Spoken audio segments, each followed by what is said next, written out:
এটি একটি রহস্যময়ী বাড়ির গল্প। এই বাড়িটিতে নীরা নামের একটি মেয়ে থাকত। নীরা মানুষের ভবিষ্যৎ দেখতে পেত। সে যখন গ্রামের মানুষকে বলতো তাদের ভবিষ্যতের কথা, গ্রামের মানুষ তাকে অভিশপ্ত বলে তাকে জ্বালিয়ে দিয়েছিল।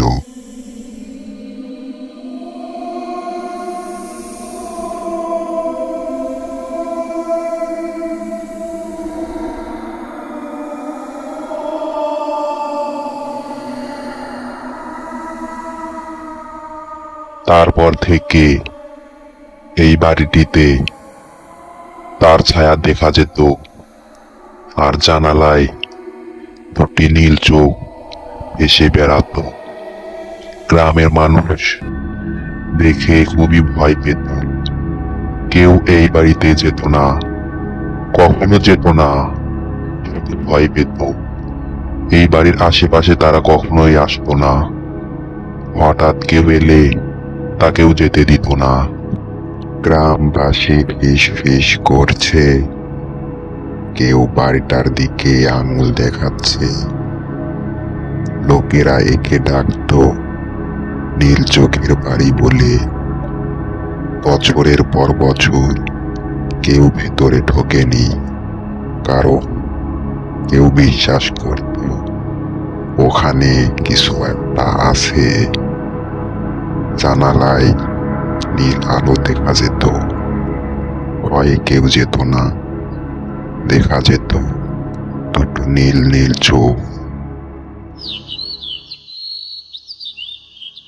শহরের ছেলে আরিফ গ্রামে এসেছে প্রত্নতাত্ত্বিক নিদর্শন আবিষ্কারের জন্য, আর তাকেও পাঠানো হয়েছে সেই ভয়ঙ্কর বাড়িটাতেই। আরিফ হেঁটে যাচ্ছে সেই বাড়িটার দিকে। এখানে তাকে পাঠানো হয়েছে এই বাড়ির সম্পর্কে সবকিছু জানতে। তার সামনে থেকে একটি বৃদ্ধ লোক তার দিকে এগিয়ে আসছে।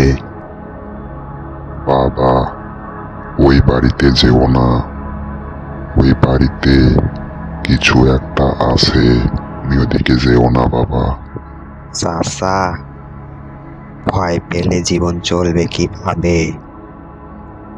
আমাকে যেতেই হবে।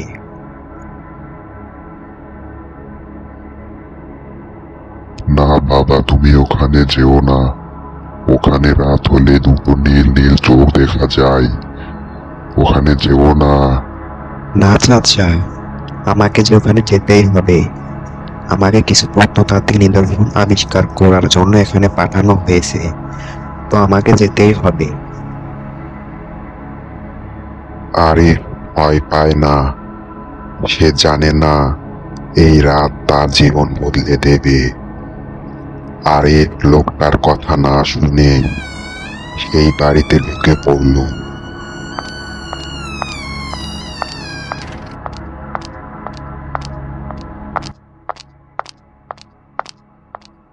এ বাড়িতে ঢুকে তার ব্যাগটা আলমারিতে ঢুকালো।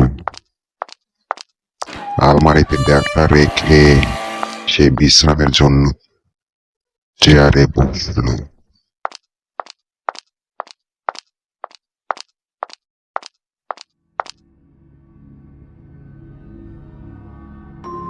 ঘড়ি থেমে গেছে, কিন্তু শব্দ থামেনি।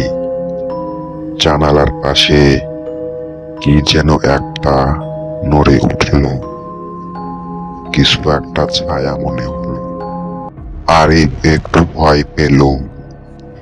আর মনের ভিতর কেমন যেন ফসফস করছে, কি আছে এখানে, কে থাকতে পারে। কিছুক্ষণ পর দরজা খোলার আওয়াজ শোনা গেল, আর কারো পায়ের শব্দ শোনা গেল। আরিফ আরো ভয় পেয়ে গেল। এখানে তো কেউ নেই, তো কার পায়ের শব্দ শোনা যাচ্ছে? আরিফ ভয় পেয়ে গেল ভীষণ। তার সামনে হঠাৎ একটা মেয়ে এলো। সে হঠাৎ তার রূপ পরিবর্তন করলো। আরিফ ভয় পেয়ে গেল। সে বুঝতে পারছে না এখন সে কি করবে। আরে, তুমি এসেছো অবশেষে। তোমাকে যে অনেক দরকার ছিল আমার। আপনি কে? আপনাকে তো চিনলাম না। আর আপনি আমার সামনে এলেন কেন? আপনি কি আমার কোনো ক্ষতি করবেন? আমি তো আপনার কোনো ক্ষতি করিনি। আমাকে মারবেন না। ভয় পেও না, আমি এই বাড়ির গল্প। আমার নাম নীরা। আমি তোমার কোনো ক্ষতি করব না। আমার কিছু কথা তোমাকে বলতে চাই। তুমি কি আমাকে সাহায্য করতে পারবে? তুমি কি আমার কথাগুলো শুনবে? ঠিক আছে, বলুন কি বলতে চান আমাকে। আমি যতটুকু পারি আপনাকে সাহায্য করার চেষ্টা করব। আপনার সঙ্গে কি হয়েছিল বলুন, আমি শুনছি সবকিছু। আচ্ছা ঠিক আছে, আমি তোমাকে সবকিছু বলছি। আমি বলার জন্য অনেককে খুঁজেছি কিন্তু কাউকে পাইনি। আমি তোমাকে বলছি, তাহলে শোনো। আমার নাম নীরা। আমি এই গ্রামে থাকতাম। জন্ম আমার এখানে। এই গ্রামটাই ছিল আমার পৃথিবী। আমি মানুষের চোখের আড়ালে স্বপ্ন দেখতে পেতাম। কার কে বিশ্বাসঘাতক, কে কার ক্ষতি করবে, সবকিছু দেখতে পেতাম। আমি তাদের ভবিষ্যতের সত্য বলে দিলে তারা আমাকে অভিশপ্ত বলে অপবাদ দিত। ও মেয়েটা ভালো না, ওকে দেখলে গা শিউরে ওঠে। অভিশপ্ত মেয়ে একটা, এমনি একটা বললে মানুষের মধ্যে ঝগড়া লাগিয়ে দেয়। যা মানুষ বোঝে না তাকে তারা ভয় পায়। একদিন গ্রামে মোড়লদের সভা বসল। সবাই আমাকে অভিশপ্ত বলে অপবাদ দিতে থাকলো। সেদিন মোড়ল মশাই আমাদের বাড়ি সহ আমাকে পুড়িয়ে দেওয়ার নির্দেশ দিলেন। গ্রামবাসী সবাই মিলে আমার বাড়িতে আগুন লাগিয়ে দিল। তারপরে আমার বাড়িতে আমাকে পুড়িয়ে দেওয়া হলো। আগুন লাগিয়ে দেওয়া হলো আমার বাড়িতে। সবাই মশাল নিয়ে আমার বাড়ির দিকে গেল আমার বাড়িতে আগুন লাগিয়ে দেওয়ার জন্য। সেদিন আমার মৃত্যু হলো। আমাকে ডাইনি বলে অপবাদ দেওয়া হলো। সে ডাইনি, তাকে পুড়িয়ে মারা, এসব গ্রামবাসী বলতে লাগলো। এভাবে সেদিন আমাকে পুড়িয়ে দেওয়া হলো। সত্য বলাই ছিল আমার অপরাধ। আমি কাউকে অভিশাপ দেইনি। আমি শুধু চেয়েছিলাম মানুষ মানুষ হোক, সবাই সত্যকে বুঝবে। আর আমি কোনো প্রতিশোধ চাই না। আমি শুধু চাই আমার গল্পটা সবাই শুনুক। ঠিক আছে নীরা, আমি তোমাকে কথা দিচ্ছি, তোমার সত্যটা আমি গ্রামের সবাইকে বসিয়ে বলবো। আমি সত্যটা সবাইকে বলতে, এটা আমি সবাইকে বুঝিয়ে বলবো।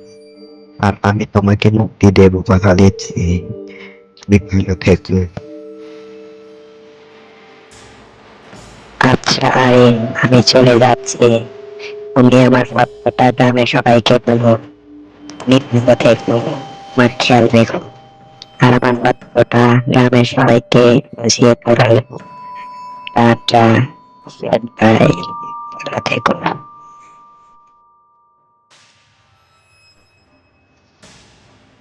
কিছু আত্মা ভয় দেখায় না, তারা চায় তাদের গল্প কেউ মনে রাখুন, তাদের গল্পটা কেউ শুনুন। গল্পটি কেমন লাগলো তোমাদের কমেন্ট করে জানাও। আর ভালো ভালো হরর পেতে আমাদের সোনার পুকুর চ্যানেলটি সাবস্ক্রাইব করে রাখো। আর লাইক কমেন্ট করতে ভুলো না। তোমাদের একটি লাইক কমেন্ট আমাদের ভিডিও বানাতে অনেক উৎসাহিত করে। এরপর আরো ভালো কিছু দেওয়ার চেষ্টা করব, আশা করি ভালো লাগবে। আরো ভালো ভালো গল্প দেওয়া হবে এই চ্যানেলে। সবাই চ্যানেলটি সাবস্ক্রাইব করে রাখুন। ধন্যবাদ সবাইকে।